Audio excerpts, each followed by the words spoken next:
Hi guys, I thought I would do a quick video and show you guys how I access and flush my port.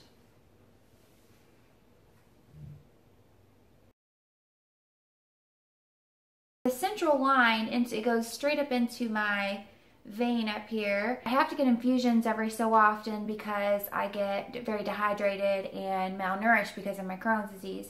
And also I have really bad veins because of my hemophilia. They're very frail and they blow very quickly, and I have to keep it flushed so that blood doesn't clot up inside the port.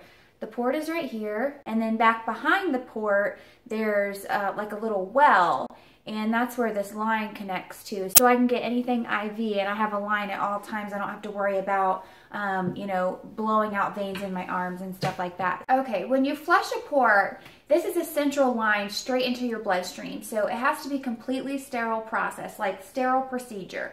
So we have to open up a sterile dressing change tray. This is the needle. 2 saline flushes and a heparin.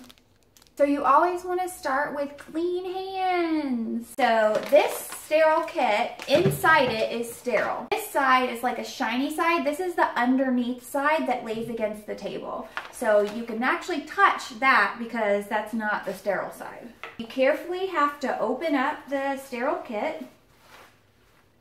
Then you put this lovely little mask on so you don't breathe your little germs all over everything.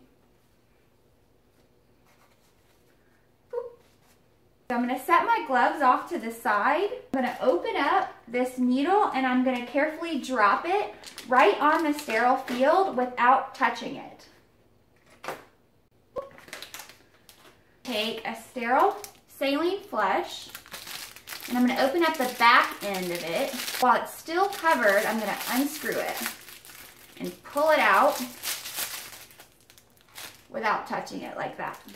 I'm going to take this part of the needle and I'm going to unscrew the cap, and without touching anything on either of those 2 pieces, I'm going to connect it. Then I'm going to prime the line by shooting a little bit of the saline through the needle so I don't shoot air into my bloodstream. Okay, so I'm going to go ahead and open up my other flushes, and I have a little sharps container for when I'm done.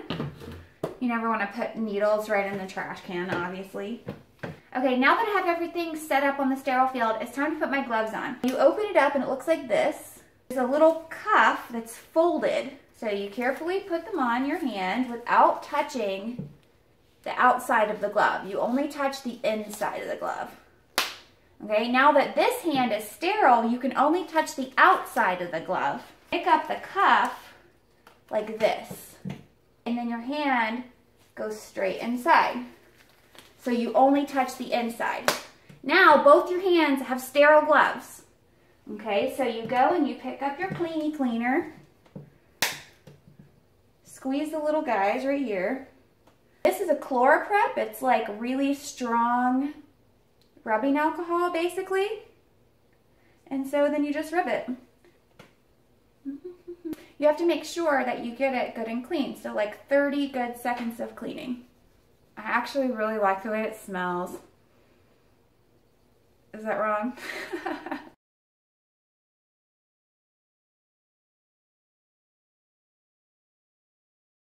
Ever since I was pregnant with my boys, I really love chemical smells. Now that that's clean, take the needle and I'm going to take off this little cover. Boop. All right, so I'm going to feel the edges, and I need to go right in the middle of those 3 dots. And then I'm just going to go 1, 2, 3. In. I hear my son coming home from school. He's about to walk in the door. Hey, buddy. You did? That's awesome. And I got a new library book. You did? What did you choose? Star Wars. You're making a YouTube video? Yep. Okay, give me just a minute, okay? Okay. Mom life. Okay, so anyways, I put the needle all the way in, and the back of the needle will hit the back of the port. And I pull back on this and the blood, and now I know that I'm in. So there was no problems at all. everything went fine. And so I'm just going to flush it.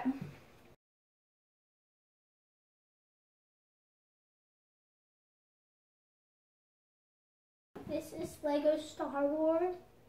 Okay, so I just pushed the saline through, and then I'm just going to go ahead and screw the other one on and push it through too. I'm going to unclamp it again. You always clamp in between syringes so that you keep positive pressure on the line so you don't get air bubbles that go into your blood. Do you know what it's called if you get an air bubble in A pulmonary embolism. You're so smart. That's right. The heparin, like I said, it keeps the blood from clotting inside the port. So I'm going to unclamp it. And I'm just going to shoot that heparin on in there. And Landon actually has a port, and we do his too. But he gets factor. It helps his blood clot for his hemophilia. I have a port, and I was 2 when I got it. Yep, it's right there.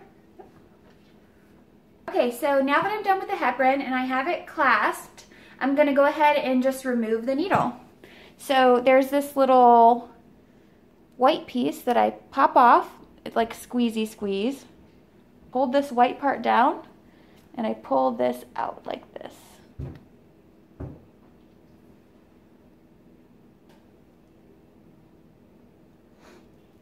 Slow and steady. And that's it. So I just hold a little gauze on there for a second, but it should be fine. So if you have any questions, ask them below, and I'll be more than happy to answer any questions about Crohn's or hemophilia or ports or anything like that. All right, thanks guys. I'll see you next time.